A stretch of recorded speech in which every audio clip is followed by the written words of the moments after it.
Jakarta BN kembali beraksi untuk menjalani laga kedua mereka di pekan kelima Proliga tahun 2024 di mana lawan tangguh mengadang. Persaingan di pekan kelima Proliga tahun 2024 memasuki hari ketiga pada Sabtu 8 Juni 2024 yang masih digelar di JR Jalak Harupat, Bandung. Jakarta BN menjadi salah satu tim yang harus tampil dua kali di pekan kelima ini untuk melanjutkan asa mereka meraih tempat di Final Four. Perjuangan tim besutan Danai tersebut ngetot menghadapi salah satu rival terkuat Jakarta Pertamina Enduro. Pertamina Enduro yang sempat diperkuat oleh Giovanna Milana di awal musim, kini hanya terpaut satu angka dari Jakarta BN dengan 15 poin. Tim yang dilatih oleh Eko Waluyo tersebut berada di peringkat ketiga atau satu strip di bawah Jakarta BN, meski sama-sama sudah menang 5 kali. Kemenangan pun menjadi harga mati bagi Pertamina Enduro yang mengawali pekan kelima Proliga tahun 2024 dengan hasil kurang baik. Ia, Hang Budiarte, dan kolega tumbang di tangan Jakarta Popsi Vopolwell pada Kamis 6 Juni 2024 dengan skor 0-3. Di sisi lain, Jakarta BN sedang berada dalam nuansa positif setelah membuka pekan kelima dengan hasil kemenangan.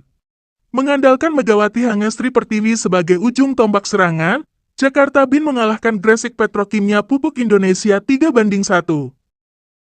Dalam pertandingan tersebut, Megawati kembali tampil garang dengan menjadi pemain tersubur melalui kontribusi 23 poin. Tak ayal, pemain asal Jember, Jawa Timur itu merangsek ke posisi 10 besar top skor Proliga 2024 usai pertandingan tersebut. Rangkaian pertandingan Proliga 2024 hari ini akan dibuka melalui rivalitas di kategori putra antara Jakarta STNBE dan Jakarta Bhayangkara Presisi. Sebagai tim bertabur bintang yang diisi nama-nama seperti Farhan Halim hingga Rifan Nurmulki, kemenangan menjadi target utama STNBN. Pertandingan lanjutan putaran kedua Proliga 2024 semakin memanas, pasalnya Jakarta BN yang sebelumnya tertinggal hingga 5 poin dari Pertamina Enduro berhasil membalikkan keadaan di fase akhir. Momentum yang mereka peroleh di penghujung set pertama membawa Jakarta BN mengakhiri laga dengan poin akhir 25-22 dan unggul 1-0 atas Jakarta Pertamina Enduro. Pada awal set pertama, Jakarta Pertamina Enduro menunjukkan penampilan impresif di awal laga. Lewat keunggulan yang mereka torehkan memberikan tekanan terhadap Jakarta BN dengan kedudukan 6-4. Berada dalam posisi tertinggal, Jakarta BN terus mengupayakan poin lewat serangan maupun pertahanan mereka. Namun Jakarta Pertamina Enduro yang memanas lewat kekuatan pemain asing Polina Shamanova dan Ivana Vanjak terus menambah angka keunggulan. Dengan performa gemilang tersebut, Jakarta Pertamina Enduro mendulang poin beruntun dan unggul dengan nyaman lewat keunggulan 15-9 di pertengahan set pertama.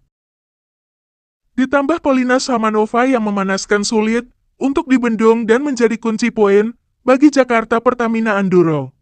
Sementara itu, Jakarta BN yang berada dalam kondisi sulit berupaya bangkit dari ketertinggalan mereka. Namun jarak poin yang cukup jauh atas Jakarta Pertamina Enduro, Megawati Hangestri CS kewalahan mendulang poin untuk memperkecil ketertinggalan mereka.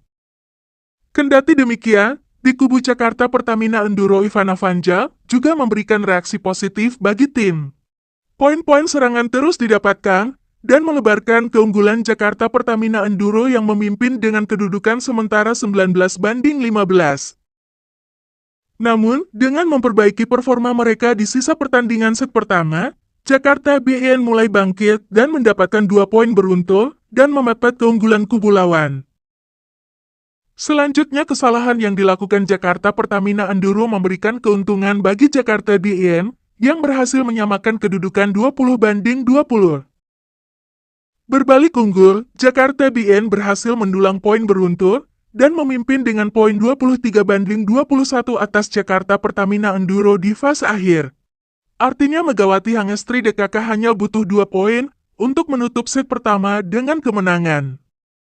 Set pertama berhasil menjadi miliki Jakarta BN dengan poin akhir 25-22 Hasil membuat mereka unggul dengan skor 1-0 atas Jakarta Pertamina Enduro di putaran kedua Proliga tahun 2024.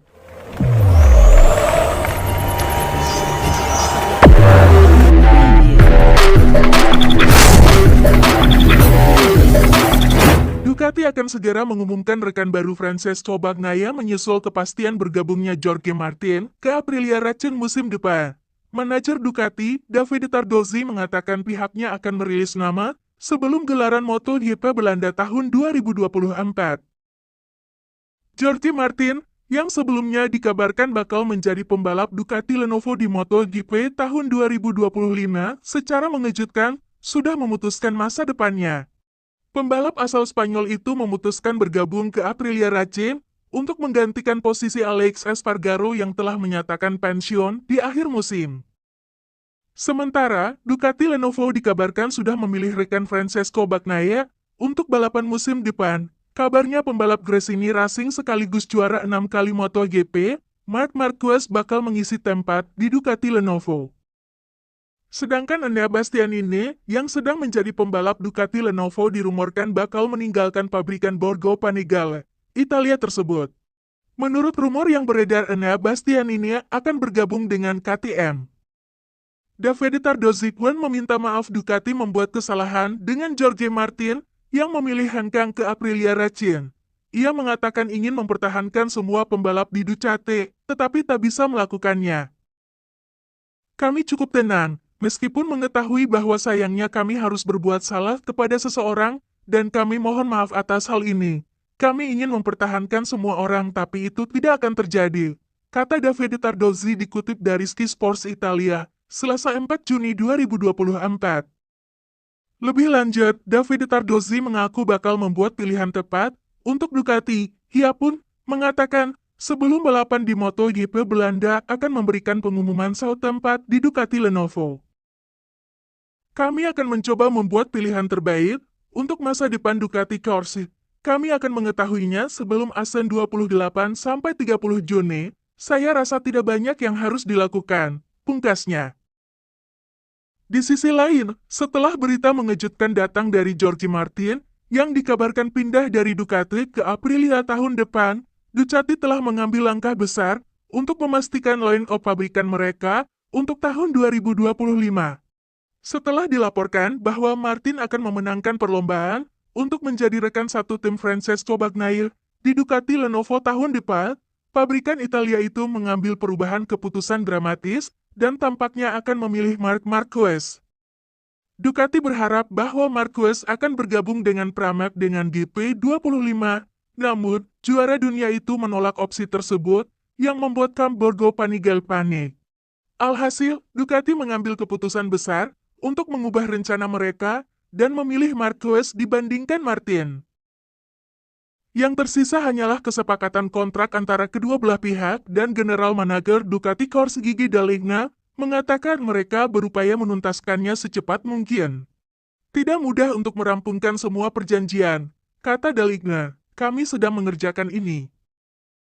Yang pasti, kami akan memberikan pengumuman mengenai hal ini sesegera mungkin, tetapi saya tidak bisa memberikan tanggalnya.